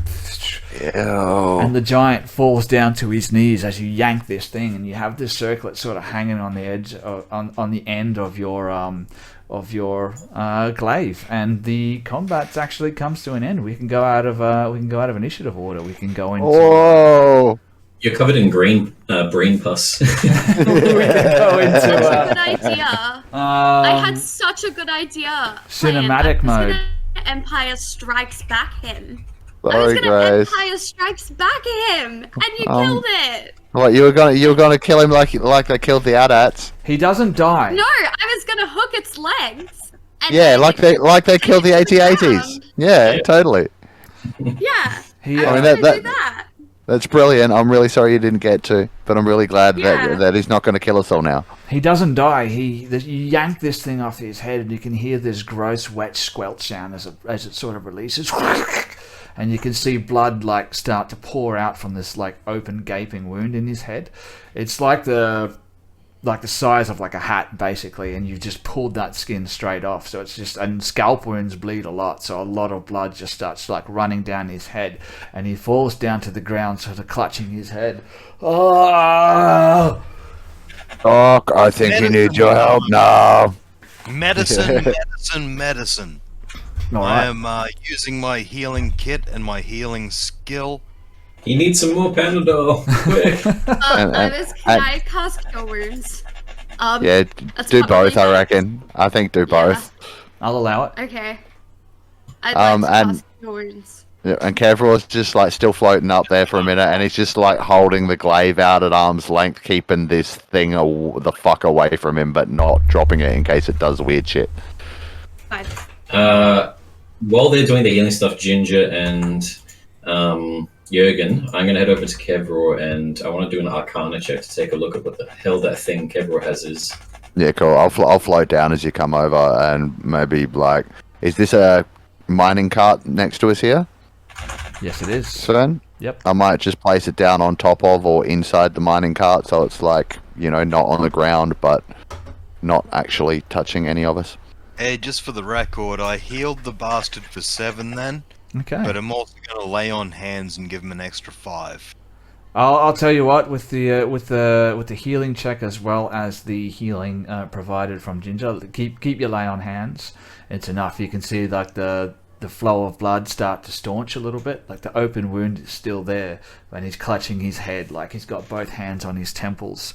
and he's sort of doubled over and like in pain, but he reacts to what you're doing and he sort of rights himself, while Kevraw sort of flies down back towards the ground, and with his glaive sort of lays this thing down on the mining cart, unhooks it, and sort of lands down on the ground with like a and deactivates boots, obviously. I kind of imagine your boots as like Doctor Strange, the boots of levitation, whatever they're called, where he like steps up onto the air. Is that what it looks like? Yeah, pretty much. That's cool. That kind of thing. Just like that, they work like I can use them for 4 hours in a day, and then they recharge 2 hours every long rest. So hence why I'm saying that I deactivate them every time I don't need them, because I can't just fly constantly. It's like my I've brain. only got that. I can use my brain for 4 hours a day, but I usually just keep it deactivated. So you land down on the ground, you unhook it, Kukulane, you make your way over, and you probably pull like a rag or something out of your backpack, and you lift this thing up and look around, and you can still like see this clear liquid just dripping out of it, and like it's covered in like viscera and blood from where it's literally ripped part of the scalp off. Roll an Arcana check if you want to have a look and see what this thing is. It's going to be a high DC though. 23, baby! 23, baby! Bringing the goods, as always, with a 23. Yeah, look, I'm going to say you've never seen... this thing is. You've never seen anything like this before. I will say this, but its purpose does seem to be quite clear. This is some type of arcane device. It's very intricate. It's quite obviously of a very, very alien origin. And now that you have a better look at it, you can see that not only is it made of this dull grey metal, it also seems to have almost like a biological component to it as well, if that makes sense. Like these little tubes seem almost biological in nature. So it's like a biomechanical device, and it was stitched onto his head because it's quite clearly designed for someone that was a lot smaller. Like it would fit perfectly on a normal size, like a normal sized person, but it was quite clearly too small for his head, and it's been stitched on there to keep it on. And there was like a tube which went just under the scalp of the skin. It's quite, it's clearly designed for some type of advanced mind control, but you've never seen anything like it. But with a 23, your mind's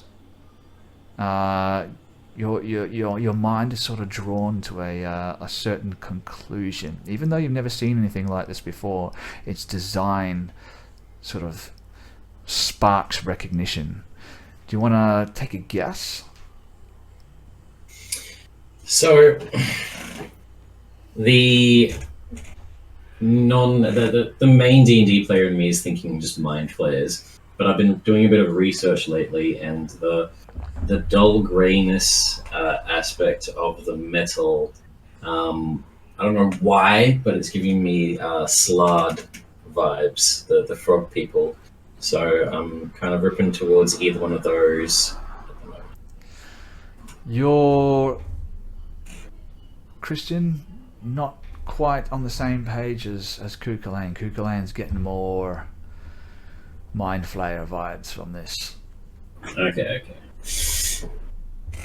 The mind stuff definitely vibed with it, and then you threw me off with the color of the metal. I was like, oh! Hang on, I was muted, as in like Stranger Things. But you're not wrong though, because you've never seen anything used like this. Like this metal is not something that mind flayers usually like employ.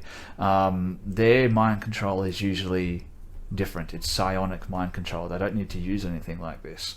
But it's the like biological parts of the components that sort of bring that to mind. Okay. I'm going to mention to Kevraw that I think I know what it is, but I want to address everyone first, and we should check on this stone giant to see if he's friend or foe and tell Kevro to get his weapon out. Yeah, Eoskar makes his way over to Balinor and sort of tries to lift him up a little bit, and he's still clutching his head, and the stone giant looks up and he's got like this massive like long stony like face. Think of like, you know, the big statues over on Easter Island. That's basically what he looks like. I'll send that to the game log so you guys can see it as well. And he looks up towards Eoskar and he's like, "Hey Eoskar, what are you doing here? Where am I? Who are these people? Who are you?" He looks towards Kukulane and Kevror and Doc Hovel, and Eoskar's like, "Oh, Balinor, they're friends, they say. Who are you?" We come from the small village close by to here. We actually came to hopefully form some sort of friendship with you, but it looks as though you're not aware of your surroundings. We'll still give you the gift anyway. I'll turn my head towards Ginger to turn his gaze as well. He looks around, looks towards you, Ginger. Gift. And Ginger is sort of gonna once again fly to eye level and just sort of hand it over. And he Like, holds we out made this this for you. massive hand, and you put this tiny little statue in his hand, and he brings it up towards his face, and he expects it. He says, and you can see like his eyes were dull and unfocused before, but when he sees this tiny little statuette that you made, you can see that his pupils sort of start to focus a little bit more. Whatever like dull haze he was in before, now he's sort of like snapping out of it, and he's regarding this little statue. He says, While he's looking at it and we can see that he's becoming more to himself, I'm going to try to question him mid-thought, trying to like catch him off guard. I'm going to ask him, do you know what is in the mines? Your brother said that you've been going in there. You sort of snap him out of his reverie, and he looks back up and he looks towards you. He says, he looks back towards the entrance of the mine, and he looks back towards you again with this look of uncertainty on his face. In the mines, I remember. I brought my brother here to be safe, to be away from others. Looks towards the mine again. I went in to make sure it was safe. He's got like this faraway look on his face, like he's trying to remember something from a long, long time ago. His head's sort of still, you know, covered in blood, but the wound is closed. It wasn't safe. I remember crawling through the mine shaft. I came across an opening. The wall was thin. There was something behind it, so I broke through. And then he sort of frowns, and he gets this faraway look on his face.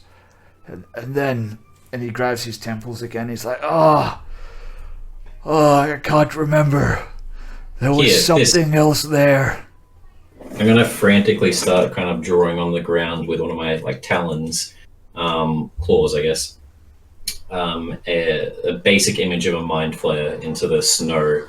I'm going to ask him and tell everyone else, I think this is what's in the cave. So drawing like a skull with like Davy Jones tentacles underneath.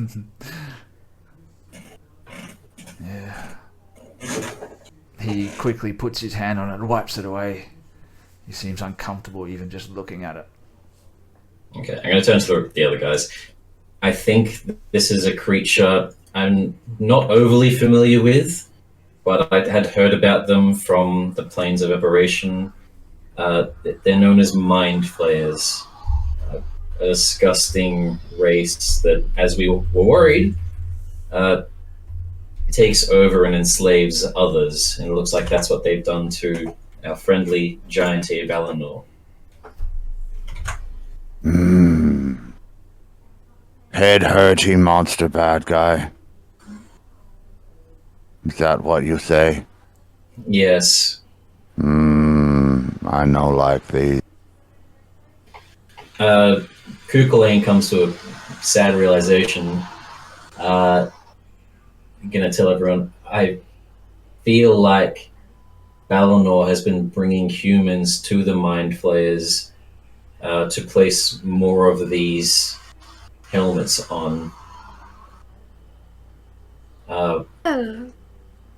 There's a chance that we may not be able to bring the townsfolk back alive and may even have to kill them ourselves. No. No. And Ginger just sort of looks at Kukulane. She's like, I promised that little girl I would bring her Ginger, home. I'm going to do that. Ginger. No, Let's don't you ginger me. No, Ginger. survive. I don't think the puny human will be able to survive getting the thing pulled out like this guy did. And You can fix him. Did you not just see me fix that guy? he touches you. Yeah, Fix but him. You can see there's a lot of damage there. I'll get you to roll a medicine check for me, those who wish to do so. Let's roll medicine. I've got medicine. Does Kukulane know about 16. tadpoles? You can 17. roll. You can roll an Arcana or a History check. I'll allow either one. I'll do a history because it A history. makes more sense. Yeah. Okay. See if I've ever... an Jürgen, 18. Doc Hovel. I mean, it's in your name, my friend. So medicine is your thing. With a 17, yeah, you can tell that this caused him a great amount of pain, and he is a 17-foot tall stone giant. If you were to do the same thing, if you're just going to rip it off, that would kill a normal person. I wonder if we can find a way to remove these things without the same damage. Yeah, and Yeah. I'll tell you this much. Maybe kill the mind flayer and then it'd not work anymore. With the 17, yeah, you'd think it might be possible to remove these things, but you just don't have quite an intimate knowledge of them just yet. You can probably attempt it. It might be dangerous. You might need to know a little bit more, but you could try. Does the 18 remember tadpoles, or is it just still kind of vague mind flayer knowledge? Is that something I would have known about at all? Let me just have a quick look at something real quick. Stupid thing to say. 18. With an 18 about mind flayers, I will give you one piece of information. Do you want it to be about mind flayers? About tab holes, sorry, rather? I do, and this is for the kind part of Kukulane, kind of showing a little bit where he's wanting to... What I'm thinking of is what's bringing the giant pain. Is the fact that this thing was extracted, or is it the fact there might still be something inside his brain? Between Doc Hovel's medicine check before and your knowledge of mind flayers, you come to the conclusion that he doesn't seem to be infected with a tadpole, which adds just more levels to the mystery, because you know how tadpoles work, you know what they're used for. Okay, well, at least with that information, I'll spread that to you three. Mind flayers, when they capture other races and enslave them, they'll usually impregnate them with their own young.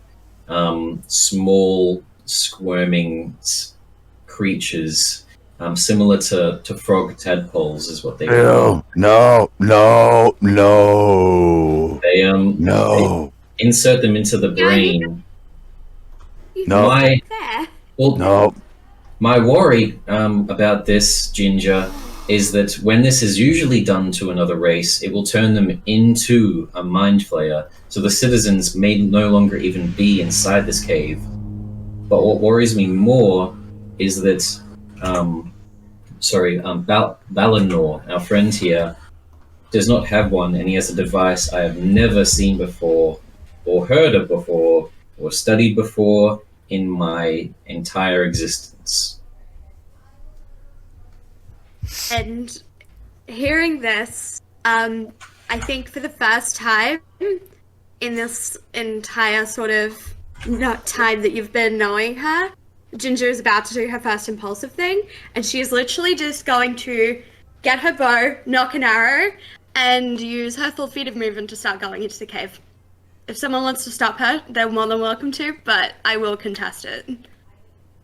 No, I think we're gonna let her go ahead. Ginger says time to go. Let's go. You guys stands up from where he is, and he says, "Small creature, 1 moment." You stop and turn and look towards him, and he reaches down back behind his his leather sort of sash thing that he's wearing, and he draws out what looks to be in his hand like a dagger, but you can see that it's the size of a long sword for a standard sized person. He says, "Take this in exchange for your gift. I've never seen the likes before." Good news, Grace, you just got a butt sword. A what? a butt sword. And you grab He it, and it Ew. smells like sweaty butt cheeks. It does. He doesn't have pockets. All he's wearing is a skirt. Where do you think he's storing that? But Prison it's style. quite a nice sword, but it does smell like sweaty butt cheeks, and he would be hugely offended if you don't take it. I mean, obviously, she's too nice. She's gonna take it. And she just sort of puts her, and then with a face, but like not a face, just sort of everyone in the party would know that this is Ginger's putting on a face. She's like, "Why, thank you, my friend. This is a very kind gift. No, you're more than welcome. See, Eosker, they're not all bad. Eosker Bellinor, it was lovely meeting you. Jurgen, I know that you're wanting to take care of them, but we need you as well coming inside with us. Let's go. You two, however, I would like to ask for your help, but I feel like it is safer, knowing mind flayers, for you probably both to stay outside here. You also mentioned that you had to crawl through the caverns, and I think we need to be quietly and stealthy. If you don't mind, though, would you be able to stay outside of the cave and make sure that nothing escapes? Yes, protect village. No. I don't Protect. want to interrupt you, but I can't shrink them. I was thinking about that, but Save the spell slots, and if they get mentally manipulated while we're in there and get turned Exactly. against us, that's not a good thing. Can you If we have to imagine fight what it would be players like as well. if they're squeezing through these tunnels and you lose your concentration on your spell? Oh my god! Also that. Yeah, let's not. Don't Let's. be funny. That could get very ugly very I quickly. love it. Yeah. But he that's not looks good. towards you and he's like, "No, I'm afraid I can't risk the corruption of my brother's mind. I will take him away to safety." Okay. Would you be able to, Eosker, friend, you are welcome to go away with your brother. Do you mind if, I'm not sure if you have command over him or not, but your little friends there, Valley, would Valley be able to stay at the cave entrance? Balinor looks towards Eosker and Eosker looks towards Vali. And he sort of drops down to his knees in front of Vali and sort of puts his arms around his head and puts his forehead to forehead with this dire wolf. And Eosker says, "Vali, you watch the cave. You do as our new friends. You help. You do as they say. Yes, yes." And the dire wolf sort of licks his face. "You're a good boy, I'd like to. Vali." fly up to Aoska and say, I will protect him as if he were my own. I'm a ranger. My whole life's work is to protect the animal kingdom. So, just so you know, his life will be before mine. And I'd like to use my animal handling to pat the dog. All right, give me animal handling. And Can I I'll... also pet the dog? I'm not think going I to pat the join dog. in. It's a 16. 16. Did I pat the doggo? What's the DC to pat a good boy? I got a 23. Well, 23 is going to be the DC. I think he's your new best friend. Oh, boy. pats for the doggo. I'm not even going to try. No, neither. And Aoska stands up and you approach Vali, and Vali takes a step back at first, sort of unsure of what's going on. And you approach him and you sort of hold out your hands, both of you, and he leans in and sniffs your hands. He growls just for a second. Aoska puts a hand on his head and he calms down a little bit, and you guys have a direwolf. Alright. Does my 23 translate into a hug? Can I hug it? I want to hug it. Yeah, you can give it a hug if you describe it for us. Okay, so obviously Ginger is she's considered a small creature. A lot Tiny. smaller than a Yeah. direwolf. She's just gonna walk up to it. She's gonna be like, boop, and then sort of come around and like give it a massive bear hug and just like, nuzzle in and be like, oh, it's so fluffy. And Aoska says, "You look after him. He's Yes. always been my best friend." We make sure he comes find you when we done here. Vali, be good. And Balinor takes Aoska by the hands, and they start heading back the way that you guys came, and off into the mountains. Ginger, you now have a +1 longsword in your inventory as well, so whack that in your inventory. That's going to be a good spot Excellent. to... The wolf is coming back. the wolf stays, the giants leave, and... No, I mean, I don't think the wolf is coming back. You gotta keep it. No, as in, like, I think it's gonna die. No. That's My plan. I will throw myself in front of it. You do realize that as much as Kevril didn't try and pat it, now that we've promised that we'll get the dog back to him, he will sacrifice himself to save that dog. Oh, same. Yeah, like... Same. I'll throw myself in front of it. That's going to be a good spot, ladies and gentlemen, to go on a short break. When we come back, we're gonna dive into these mines and find out whether or not Vali And don't survives. worry, we're gonna protect this doggo. Yes, 100%. With our lives. We I don't think do animal cruelty. Yeah, I think Sven has less do. given us a helpful ally and more given himself a useful tool to maneuver us into a position in which he can kill us. Psychological manipulation, Yeah. ladies and gentlemen. I have 50 a master's Shades of degree. Grey. It's 50 Shades of Grey. We'll be back very soon, guys. If you're watching us live, please stick with us. We'll be back with more Dungeons and Dragons action. If you're, Yeah, we will. If you're watching on YouTube or listening on Spotify, this will be the end of part 1. We appreciate your support. Make sure you give us a follow on Twitch. That is twitch.tv/crit_n_miss. When we come back, we're going to be spelunking. We'll be back soon, guys. Yeah. Thank you very much.